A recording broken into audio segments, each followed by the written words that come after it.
Baru saja rakyat Indonesia dikejutkan dengan rentetan peristiwa bencana yang terjadi pada waktu yang berurutan. Bencana longsor yang terjadi di Banjarnegara, Jawa Tengah beberapa pekan lalu memakan korban jiwa hingga puluhan jumlahnya.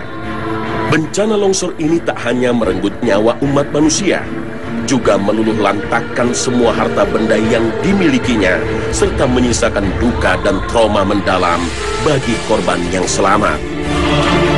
Belakangan ini, fenomena bencana alam kerap kali melanda Indonesia.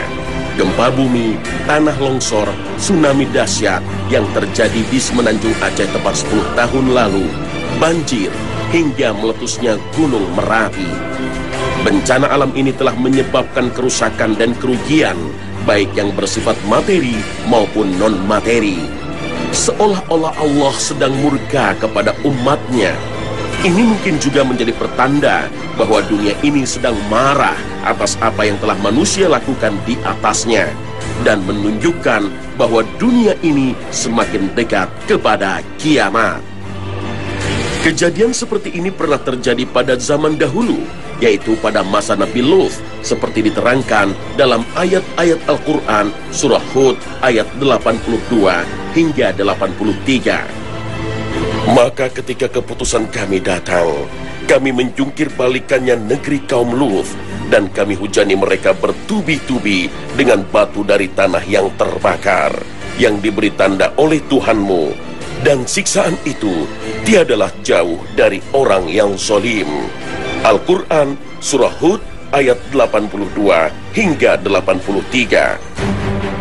Pada zaman Nabi Nuh alaihi salam, Allah subhanahu wa ta'ala juga telah menurunkan azab yang sangat pedih sebagai peringatan kepada umat Nabi Nuh yang tidak taat dan beriman kepadanya, dengan bencana banjir yang begitu dahsyat hingga tidak ada satupun yang sanggup menghindar dari bencana itu kecuali umat Nabi Nuh alaihi salam. Mereka selamat karena kekuasaan Allah subhanahu wa ta'ala melindungi umatnya yang taat dan beriman dari azab yang mengerikan itu.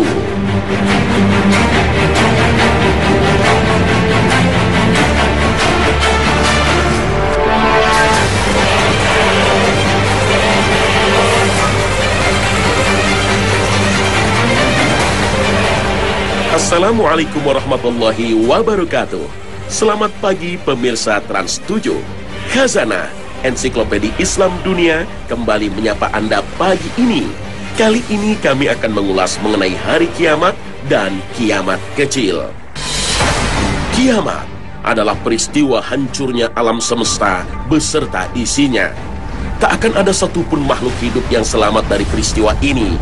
Semua makhluk ciptaannya, manusia, hewan, tumbuhan, serta bangsa jin dan setan, malaikat, juga alam seisinya akan binasa. Allah subhanahu wa ta'ala berulang kali menyebut tentang hari kiamat dalam ayat Al-Quran. Salah satunya pada surah Al-Zalzalah. إذا زلزلت الأرض زلزالها وأخرجت الأرض أثقالها وقال الإنسان ما لها يومئذ تحدث أخبارها بأن ربك أوحى لها. Dalam ayat tersebut digambarkan bahwa bumi ini akan digoncangkan dengan goncangan yang sangat dahsyat. Manusia bagaikan anai-anai bertebaran, serta gunung-gunung bagaikan bulu yang dihambur-hamburkan. Terjadinya kiamat didahului dengan ditiupnya sangkakala pertama, pertanda akan musnahnya alam semesta. Pada saat itu seluruh makhluk seperti manusia, binatang, tumbuh-tumbuhan, gunung-gunung, laut, langit, semuanya menjadi kacau balau dan hancur. فَإِذَا نُفِخَ فِي الصُّورِ نَفْخَةٌ وَاحِدَةٌ وَحُمِلَتِ الْأَرْضُ وَالْجِبَالُ فَدُكَّتَا دَكَّةً وَاحِدَةً فيومئذ وقعت الواقعة. Ayat-ayat Al-Quran telah menerangkan bahwa peristiwa hari kiamat atau hari akhir adalah peristiwa yang benar-benar dahsyat. Pada saat bumi dan langit digoncang, setiap orang sibuk dengan dirinya sendiri. Orang tua tidak dapat menolong anaknya. Sebaliknya, anak tidak dapat membantu orang tuanya. Setelah itu semua makhluk yang bernyawa menemui ajalnya. Kemudian malaikat Israfil meniup sangkakala sekali lagi. Tiupan sangkakala yang kedua ini Allah menghendaki agar semua manusia bangkit kembali dan mereka dikumpulkan di padang mahsyar untuk menjalani pemeriksaan amal perbuatan yang dilakukan selama hidup di dunia. Setiap manusia menerima catatan yang lengkap tentang amal perbuatan selama hidup di dunia. Di hadapan pengadilan Allah, manusia tidak bisa berbohong karena mulut mereka dibungkam. Yang menjawab pertanyaan adalah anggota badan yang lain. Allah berfirman dalam surat Al-Zalzalah ayat 7 dan 8. Barang siapa mengerjakan kebaikan seberat zarrah pun, niscaya dia akan melihat balasannya. Dan barang siapa yang mengerjakan kejahatan seberat zarrah pun, niscaya dia akan melihat balasannya pula. Seluruh amal perbuatan manusia akan memperoleh balasan dari Allah Subhanahu wa Ta'ala. Balasan ini sangat tergantung pada amal yang telah dilakukan selama hidup di dunia. Jika amalnya baik, maka balasannya berupa pahala dan surga. Sedangkan jika amalnya buruk, maka balasannya adalah siksa neraka. اليوم تجزى كل نفس بما كسبت لا ظلم اليوم إن الله سريع الحساب. Sebelum kiamat besar terjadi, serangkaian peristiwa dahsyat yang disebut kiamat kecil menjadi teror bagi umat manusia. Mungkin kita tidak sadar, kiamat kecil ini telah terjadi, bahkan sebagian besar tengah terjadi di tengah-tengah kita. Inilah isyarat akhir zaman. Pemirsa Khazanah, tiada seorang pun yang mengetahui dengan pasti kapan kiamat itu datang.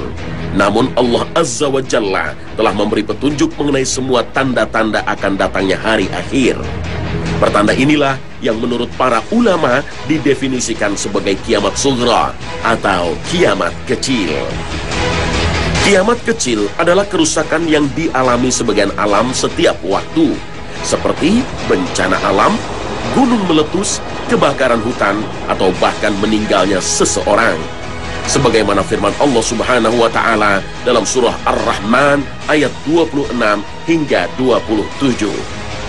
Kullu man 'alaiha fan wa yabqa wajhu rabbika dzul jalali wal ikram. Peradaban yang semakin modern dengan segala kecanggihan teknologi serta senjata kelak akan lenyap. Dan manusia semakin diracuni oleh ambisi untuk berkuasa hingga terjadi pertempuran. Dari Abu Hurairah radhiyallahu anhu diriwayatkan Rasulullah sallallahu alaihi wasallam bersabda, "Tiada akan terjadi kiamat sehingga banyak terjadi haraj." Sahabat bertanya, "Apa itu haraj ya Rasulullah?" Rasulullah sallallahu alaihi wasallam menjawab, "Haraj adalah pembunuhan." Hadits riwayat Muslim. Kekejaman manusia dalam membunuh dan saling menghancurkan telah tercatat dalam sejarah dunia. Peperangan untuk mempertahankan ambisi, kepentingan politik, dan memperluas kekuasaan telah tercetus di seluruh belahan dunia.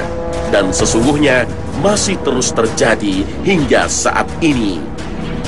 Perang Dunia Pertama telah membuktikan kekejaman umat manusia. Perang yang berlangsung antara tahun 1914 sampai 1918 antara blok negara-negara besar seperti Jerman, Hungaria, Turki, Italia, dan Bulgaria melawan sekutu Inggris, Perancis, Serbia, Amerika Serikat, dan Jepang. Kekalahan pihak Jerman pada waktu itu menyisakan ideologi fasisme yang belum berakhir. Perang dunia pun berlanjut pada tahun 1939 hingga tahun 1945 dengan merenggut korban jiwa yang jauh lebih banyak. Perang baru berakhir ketika Jerman kalah melawan Uni Soviet dan Jepang pun takluk ketika bom atom meluluh lantakkan kota Hiroshima dan Nagasaki. Meskipun perang dunia telah berakhir, namun serangan-serangan militer masih terus terjadi hingga kini. Serangan militer yang dihadapi oleh umat Islam seperti di Afghanistan dan Palestina menambah sejarah kelam kekejaman umat manusia.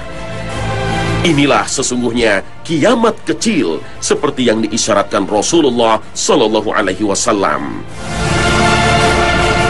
Tak hanya peperangan dan kejamnya pembunuhan, tanda kiamat kedua yang diisyaratkan Rasulullah adalah tatkala seorang ibu melahirkan tuannya sendiri. Ini dimaksudkan pada fenomena yang kita hadapi saat ini, yakni ketika orang tua tak lagi memiliki wibawa di hadapan anak-anaknya sendiri. Anak-anak semakin durhaka pada orang tua, berkuasa atas mereka, dan bertindak semena-mena.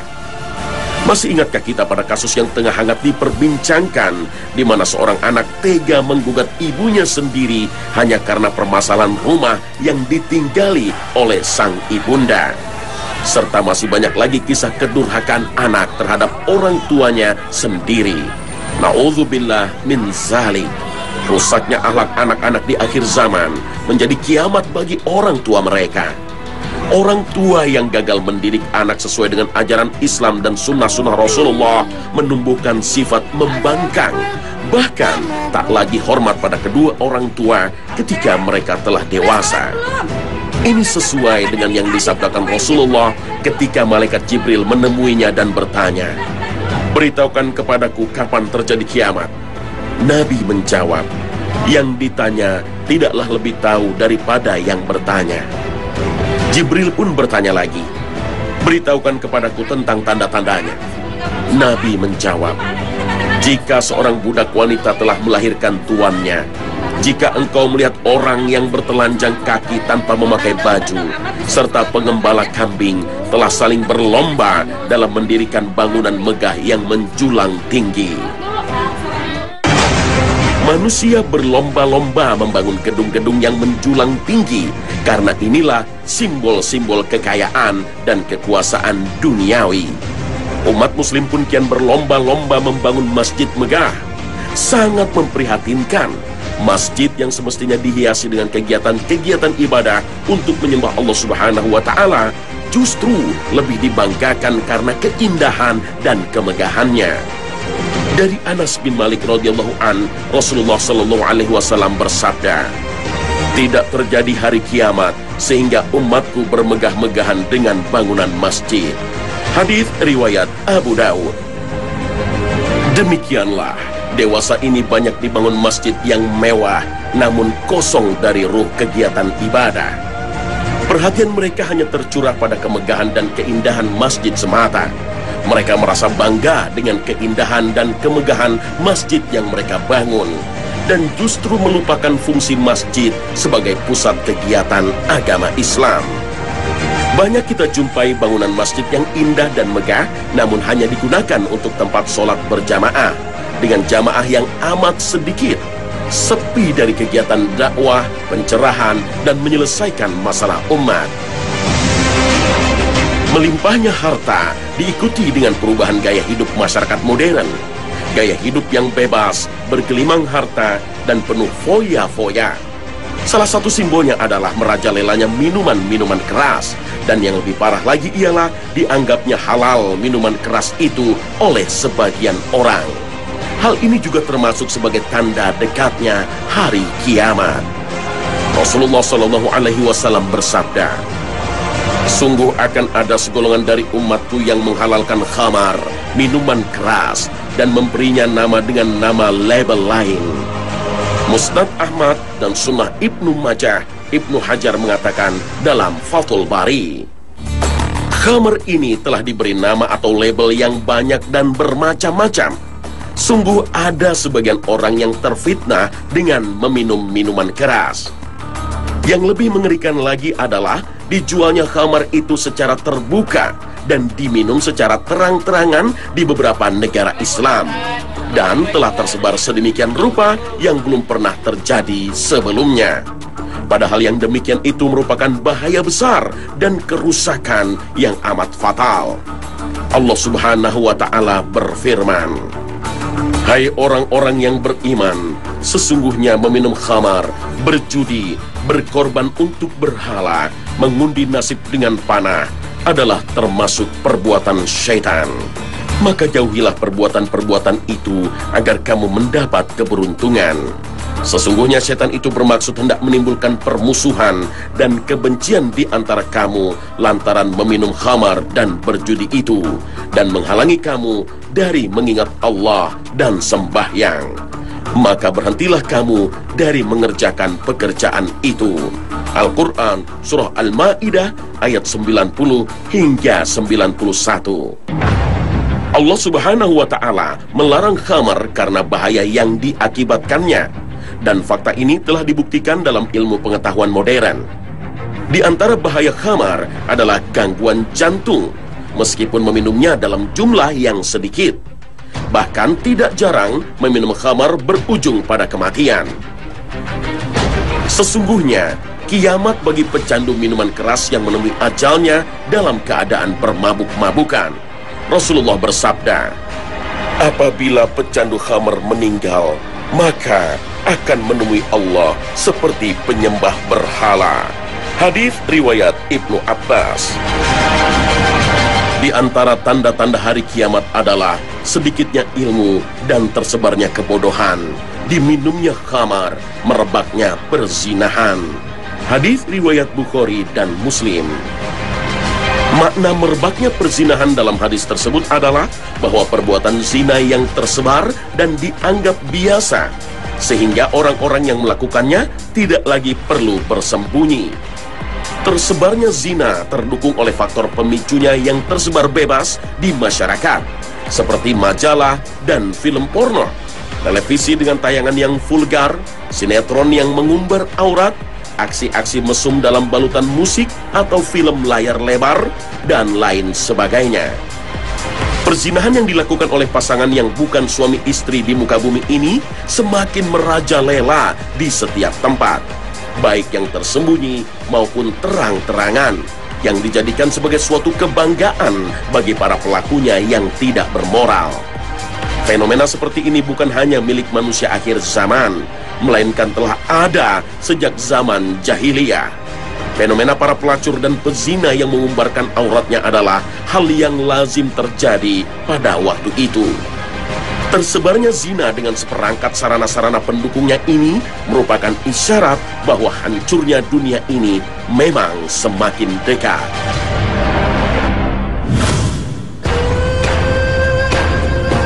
Jika pada hari kiamat besar nanti seluruh peradaban manusia terhenti dan pintu-pintu taubat telah tertutup seluruhnya, pada kiamat kecil hal tersebut terjadi pada sebagian orang tertentu.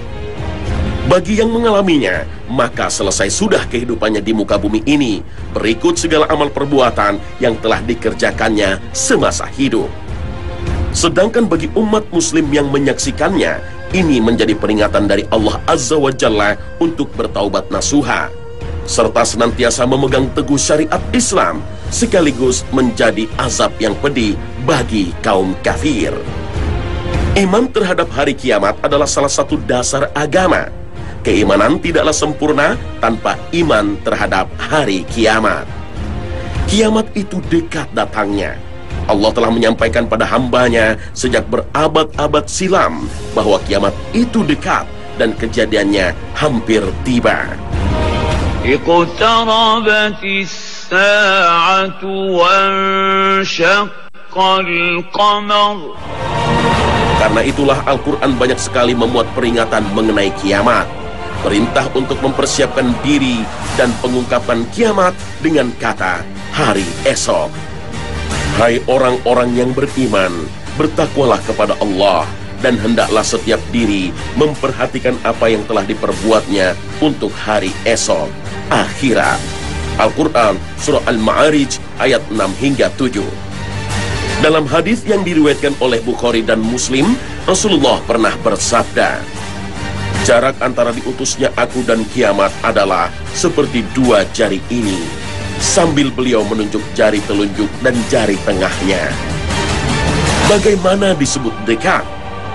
Apabila pernyataan tentang kiamat telah berlalu sejak 1400 tahun lalu. Sesungguhnya jauh menurut perhitungan manusia dapat menjadi dekat dalam perhitungan Allah Azza wa Jalla. Maha besar Allah. Sebelum Allah Subhanahu wa Ta'ala memerintahkan malaikat Israfil meniup terompet sangkakala, sebelum pintu taubat tertutup rapat, marilah kita semua bertaubat dan muhasabah, agar kita dapat lebih baik lagi dalam menjalani kehidupan di dunia yang singkat dengan banyak beribadah, bertakwa, beriman, taat melaksanakan perintah Allah, dan menjauhi larangannya.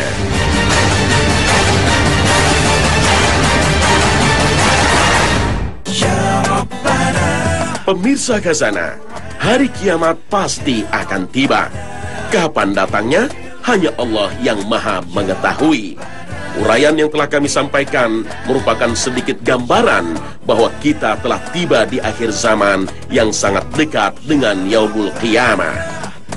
Al-Quran dan hadis menjadi pengingat bahwa masih ada kehidupan setelah kematian, dan segala tindak tanduk kita selama di dunia akan dimintai pertanggungjawaban nantinya. Untuk itu, marilah kita senantiasa berperilaku sesuai tuntunan Al-Quran dan hadis. Terima kasih atas perhatian Anda. Wabillahi taufiq wal hidayah. Wassalamualaikum warahmatullahi wabarakatuh.